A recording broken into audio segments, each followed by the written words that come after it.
Assalamualaikum.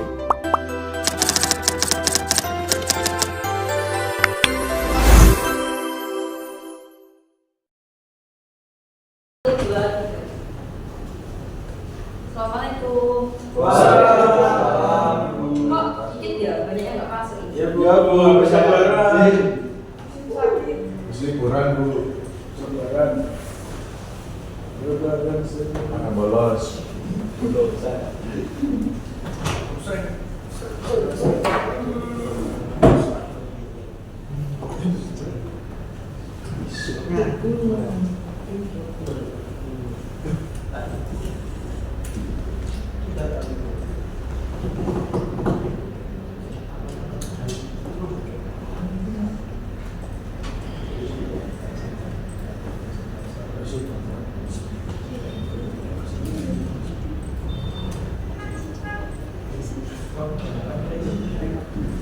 Oke, assalamualaikum warahmatullahi wabarakatuh.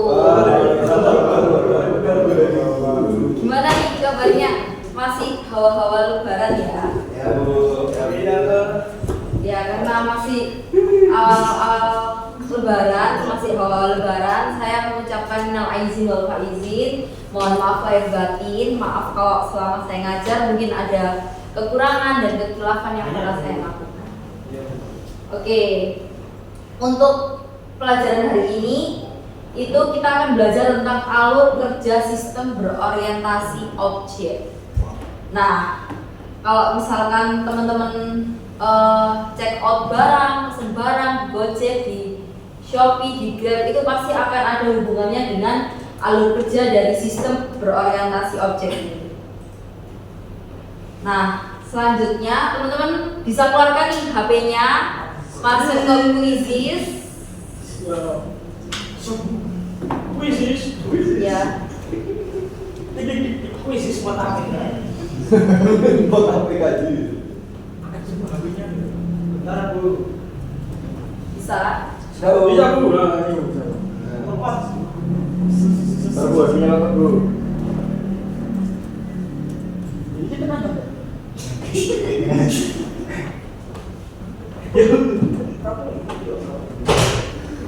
Bisa. Jadi Bu, nggak masuk.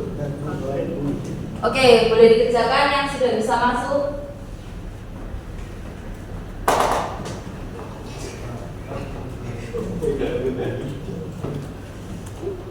Aku masuk ya.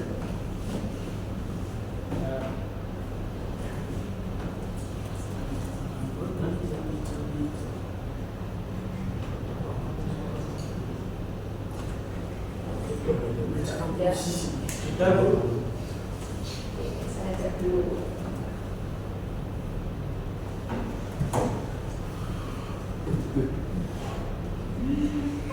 Jawabannya.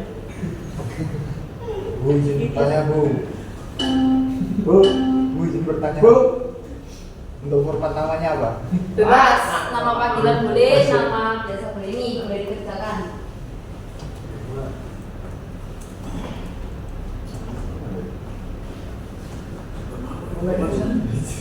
Kalau salah itu masih kayak gitu.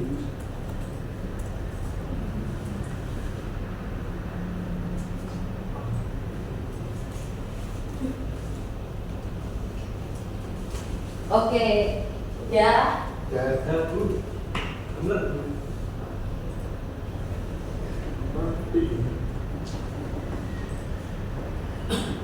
Jadi setelah kita melakukan quiz, pasti udah nggak asing lagi dengan apa itu sistem dari alur kerjanya. Nah, di setiap alur kerja itu terkait dengan entitas yang dikonfigurasikan berdasarkan dengan waktu mulai, mode eksekusi, tindakan yang dijalankan, dan kondisi pemicu tindakan. Nah, pada sistem berorientasi objek ini, alur kerja itu digambarkan melalui activity diagram yang memodelkan proses bisnis dan aktivitas dalam sistem, serta dia itu dapat membantu perancangan serta pemahaman alur kerja secara menyeluruh. Oke. Nah, di activity diagram sendiri itu di dalam UML itu digunakan untuk memodelkan rangkaian aktivitas dalam sistem atau proses bisnis. Jadi bukan hanya tindakan aktor aja, tetapi diagram ini itu juga digambar mirip dengan flowchart. Nah, perbedaan utamanya antara state chart diagram dan activity diagram itu jika state chart itu berfokus pada perubahan kondisi sistem, sedangkan activity diagram itu mengurutkan aktivitas dalam suatu proses. Contohnya seperti ini. Nih, dia dari sini jalan ke sini, menunjukkan suatu proses sampai akhirnya selesai. Nah, fungsi-fungsi dari activity diagram itu yang pertama bisa menggambarkan proses bisnis dengan urutan aktivitas dalam sebuah proses. Selanjutnya bisa digunakan pada permodelan bisnis untuk memperlihatkan urutan aktivitas proses bisnis dan sangat bermanfaat apabila kita membuat diagram ini terlebih dahulu sebelum kita memodelkan sebuah proses dan bisa membantu kita untuk memahami proses secara keseluruhan. Nah, ini ada elemen-elemen activity diagram. Nah, tapi karena ini belum saya masukkan, saya mau teman-teman yang masukkan menggambar di papan tulis. Oke, yang pertama ada initial state. Inisial untuk start awalnya. Siapa yang bisa? Saya Bu. Oke.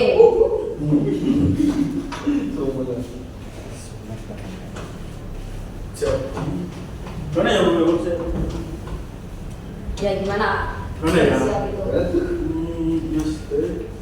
Oh. Itu ada titik awal workflow ditandai dengan lingkaran solid. Hanya ada satu start state saja. Seperti ini. Satu. Sampai. Ini Bu. Oke, betul.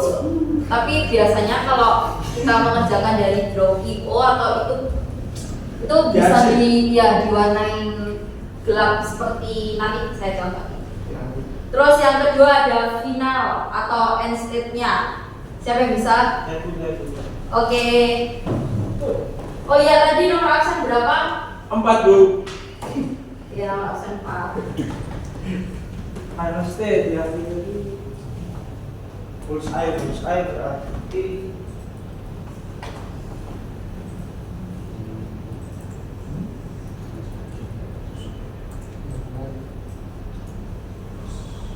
Nah, betul. Jadi yang dimaksud dengan bullseye itu dia menyerupai mata, betul. Absen berapa? 4. Oh.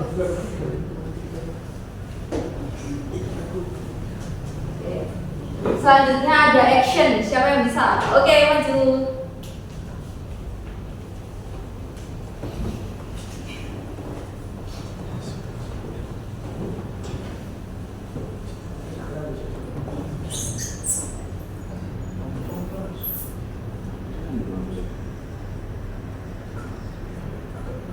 Oke. Absen 9. Absen 9.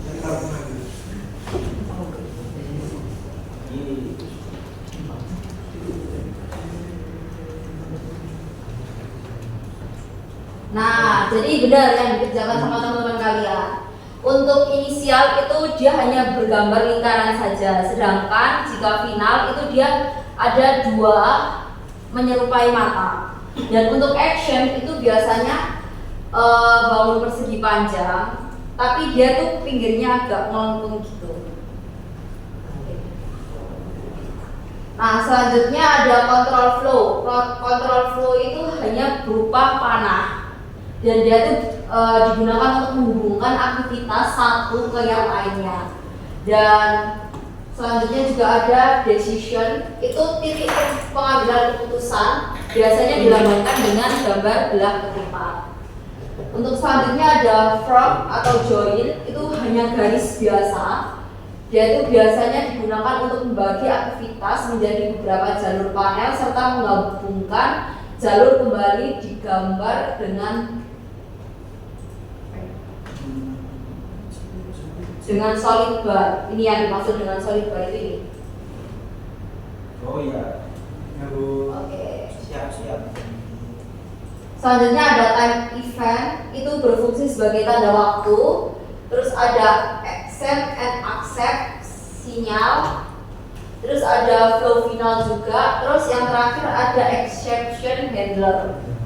Nah ini tuh biasanya digunakan untuk menangani kondisi pengecualian dan mengarah ke aktivitas lainnya. Nah, pembuatan activity diagram itu biasanya tadi ada yang masih ingat nomor 1 tadi ini disebut dengan apa? Initial state. Nah, inisial itu berupa seperti ini. Jadi dia adalah startnya. Terus yang warna putih ini tadi apa? Action bar. Oke, betul. Oke, sekarang kita ini juga studi kasus nanti yang bisa maju dan dapat koin. Studi kasusnya adalah penarikan uang melalui ATM. Nah, seorang nasabah ingin melakukan penarikan tunai menggunakan kartu ATM di mesin anjungan tunai mandiri atau ATM. Ia mengikuti prosedur standar yang ditentukan oleh SIM ATM. Selama proses, sistem akan memverifikasi PIN, menampilkan transaksi, mengecek apakah nominal yang dimasukkan sesuai dengan batas penarikan dan saldo rekening. Selanjutnya, jika semua valid, mesin akan mengeluarkan uang, bisa mencetak struk juga, dan bisa mengeluarkan kartu ATM, mengembalikannya. Oke, siapa nih yang mau maju? Oke, maju Bakin. Gambarnya agak besar ya, biar teman-temannya bisa. Ya, nggak apa-apa, nanti sebisanya aja, nanti bisa dilanjut sama temennya yang bisa. Saya lihat di Google nih, Bu. Nggak apa-apa, lihat di Google, nanti kita koreksi juga bareng-bareng apakah sesuai dengan prosesnya. Proses.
Teman-temannya diperhatikan ya. Ya Bu. Wih, gambar apa itu Mas?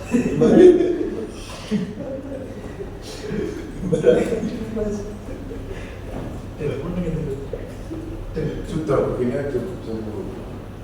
Oke, input pin, memilih penuh, oke. Oke. Absen berapa? Absen 11. Oke, ada yang bisa melanjutkan? Oke, mbaknya. Banyak.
Bu, ini balik Bu ya. Oke, boleh.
Oke, mungkin yang lain bantu ngecek dulu ininya, benar apa enggak?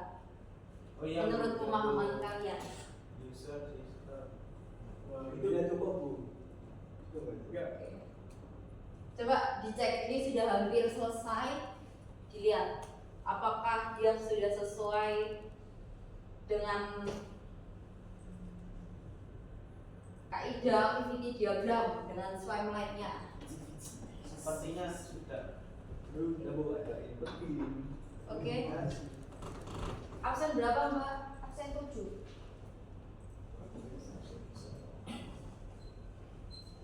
Oke, kita cek apakah betul langkah proses sesuai dengan diagramnya. User memasukkan kartu ATM. Belum ada Bu. Belum ada, berarti harusnya mana sih? Memasukkan ATM dulu ya di sini. Iya. Iya Bu. Baru- Belum masuk ATM-nya harus input PIN. Baru input PIN.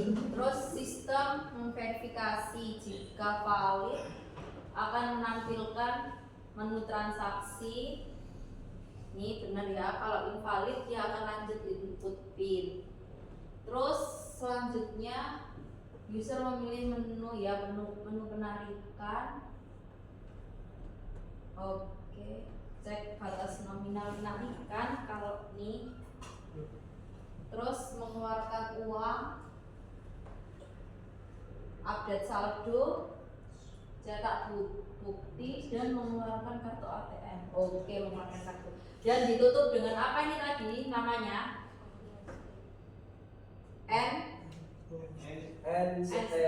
entas akhir dari program. Nah, dari aktor di dalam suatu line itu bisa berupa manusia sebagai user atau sistem internal dan atau eksternal. Terus dia itu bisa memudahkan kita buat mengidentifikasi tanggung jawab di dalam sistem. Nah, jika diagram, oke. Nah, kesimpulannya nih ada siapa yang mau baca? Kesimpulannya, pasti apa yang baca itu ini? Dibaca. Activity diagram adalah diagram yang menggambarkan workflow rekan kerja atau aktivitas dari sebuah sistem atau proses bisnis. Fungsi activity diagram antara lain menggambarkan proses bisnis dan urutan aktivitas dalam sebuah proses, dipakai pada bisnis modeling untuk memperlihatkan urutan aktivitas proses bisnis. Sangat bermanfaat apabila kita membuat diagram ini terlebih dahulu dalam memperlihatkan sebuah proses untuk membantu memahami proses secara keseluruhan. Swing line adalah suatu jenis page yang digunakan untuk memodelkan workflow dalam sekumpulan proses bisnis. Swing line membagi aktivitas pada activity diagram ke dalam beberapa kelompok. Oke, jadi ini kesimpulan dari materi kita hari ini. Oke, jadi materinya udah habis, kita langsung ke penugasan.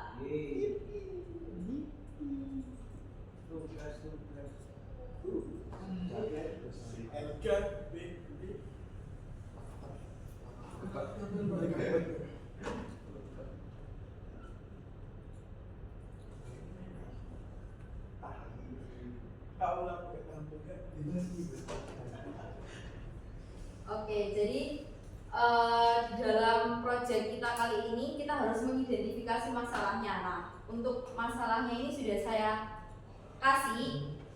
Jadi di dalam proses komunikasi antara komputer itu ada klien dan server. Terdapat beberapa aspek yang perlu diperhatikan agar akses ke laman website dapat berjalan dengan lancar. Namun di dalam praktiknya sering muncul berbagai tantangan dalam mekanisme seperti request dan responnya antara klien dan servernya tadi, seperti keterlambatan respon, kegagalan koneksi, atau kesalahan dalam pemrosesan data. Nah, untuk setelah kita mengidentifikasi masalahnya, ini ada rumusan masalahnya. Nah, rumusan masalahnya ini kalian jawab di sini di dalam tabel ini. Pertanyaannya misal pertanyaan yang pertama tadi di copy aja.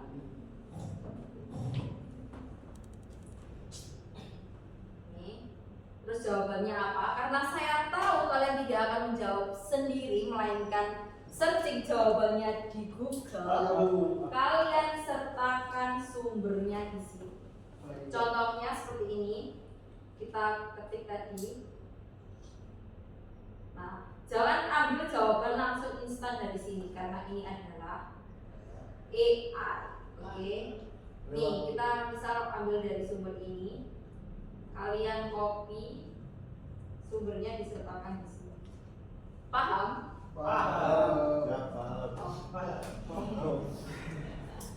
Nah, pembuatan desain sendiri, pembuatan desainnya setelah kita merumuskan masalah dan menjawab rumusan masalah tersebut, kita langsung ke pembuatan desain proyeknya. Jadi kalian harus menentukan dulu judul proyeknya apa, tujuannya apa, dan waktu dan tanggal proyek. Nah, ini untuk deadline-nya itu 2 minggu lagi. Jadi tidak harus selesai hari ini. Ini minggu pertama, kalian nanti bisa diselesaikan. Pokoknya minggu kedua langsung presentasi. Oke? Oke. Nah, selanjutnya kalian membuat melaksanakan proyeknya. Contoh sekarang hari apa? Hari Kamis. Ditulis di sini tahap penyelesaian. Tahap awalnya apa? Tanggalnya hari ini, hasilnya apa? Terus Misal kalian Jumat mau kerja kelompok bersama dengan temannya, juga gitu ditulis tahap pelaksanaannya sebagai apa, tanggalnya terserah, waktu kalian kerja kelompok, hasilnya apa. Contohnya kayak hasil hari ini saya mengerjakan bla bla bla gitu. Nah, hasil proyeknya ini dikerjakan di sini, seperti identifikasi aktor dan proses dalam sistem, kayak siapa aja aktor yang terlibat. Contohnya tadi kayak kalau yang tadi ada aktor yang terlibat apa? Manusia. User dan sistem, seperti itu. Nah, terus ada pembuatan flowchart yang dikonversikan menjadi activity diagram. Contohnya seperti itu. Terus selanjutnya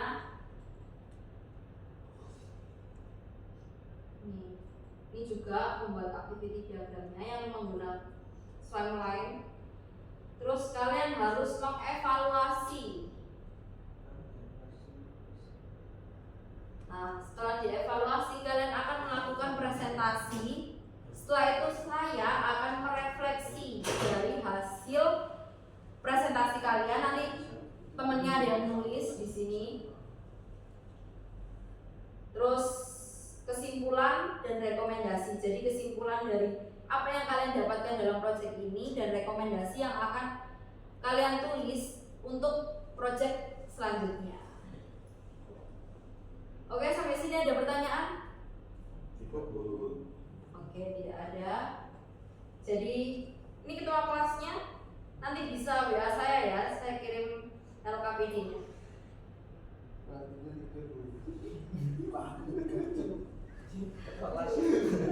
Kalau tidur, tadi apa proyeknya? Apa tadi proyeknya? Makanya didengerin, jangan tidur, jangan beristirahat ini. Oke, sudah? Oke, kita akhiri pembelajaran hari ini.